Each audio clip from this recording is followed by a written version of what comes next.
I think it's pretty safe to say that when we examine Star Wars The Rise of Skywalker, a lot of fans on one hand really enjoyed the movie, and on the other hand, a lot of fans really dislike this film. There really seems to be a divide between fans, but not as severe as The Last Jedi's case. This is Mike Zero. Make sure to subscribe if you are new to the channel for future Star Wars content. Now, one aspect of Episode 9 that a lot of fans were very confused over is exactly why the beginning was so convoluted and rushed and just felt like it was a little bit too crowded and fast-paced. Now, a lot of that had to do with all the different reshoots and all the rewrites that took place, not just during the first phase of this in late 2018, but also in the second phase in late 2019 as well, during the months of August, September, and October. So, as you all know, Kathleen Kennedy, J.J. Abrams, and others, even the editor Mary Ann Brandon, have stated several times that this was really the toughest production there was out of any single Star Wars movie to date, and it really was a difficult decision to go through in order to make these rewrites and to do these reshoots. And honestly, I think what they should have done is that they should have kept the movie as is before the reshoots. I don't know if you guys knew this, but the initial cut of the movie was 4 hours and 20-something minutes in length. Before it was reduced down to 2 hours and change. They were even actually thinking about splitting the movie into 2 parts, but that idea was thrown into the garbage. Now, on top of all of this, what's rather exciting all has to do with one of the deleted scenes for Episode 9 involving Anakin/Vader and Kylo Ren. Now that both Disney and Lucasfilm are finished with the sequel trilogy and are primarily focused on the new Star Wars trilogy and the expanded universe, many fans have been very curious of what could have been before the reshoots and the rewrites for Episode 9 back in late 2019 by J.J. Abrams.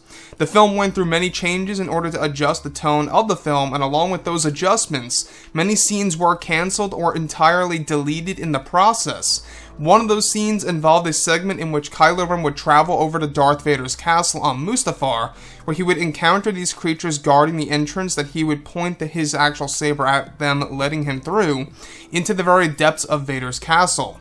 Now, it's said that once Kylo entered the castle, he would hear dark side whispers reaching out to him that was said to be the hybrid force ghost of Anakin/Vader, communicating with Kylo Ren and guiding him down to the Sith cave that resides below Vader's castle.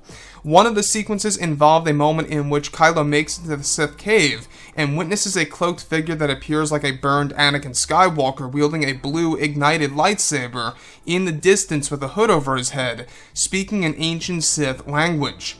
This was said to be the hybrid force ghost of Anakin/Vader speaking to Kylo in the scene, where it would point Ren to an ancient throne below Vader's castle.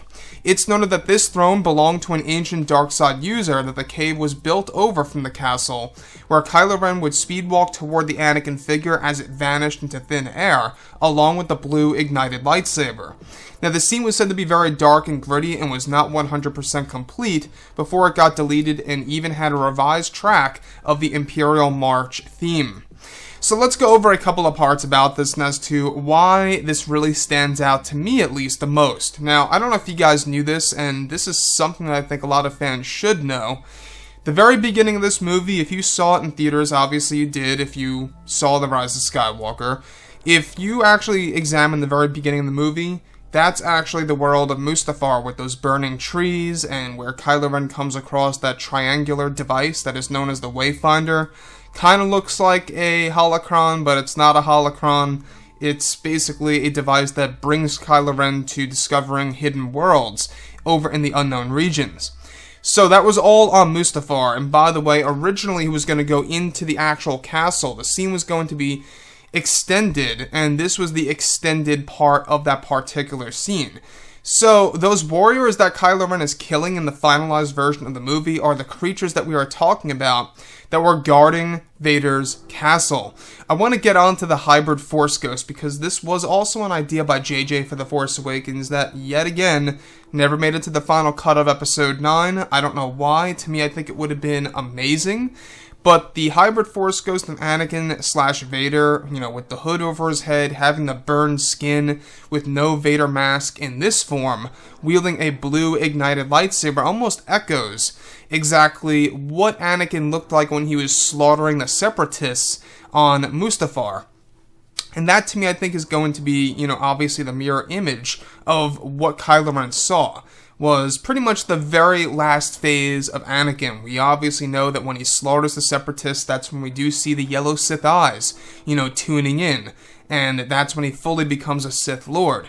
So, very interesting. I just wish that we got more Mustafar. That was the one flaw, too, with The Rise of Skywalker, is that it didn't really tell us that it was Mustafar. A lot of fans don't know that the beginning of the movie, the very first shot, is Mustafar, where Kylo Ren's slaughtering those individuals.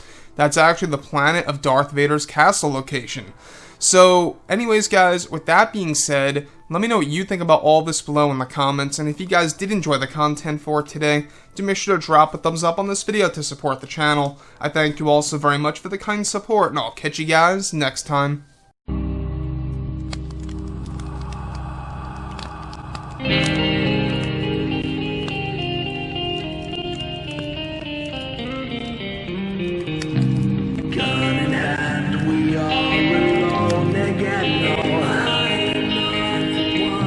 From night to moon, we hear them moans again. No.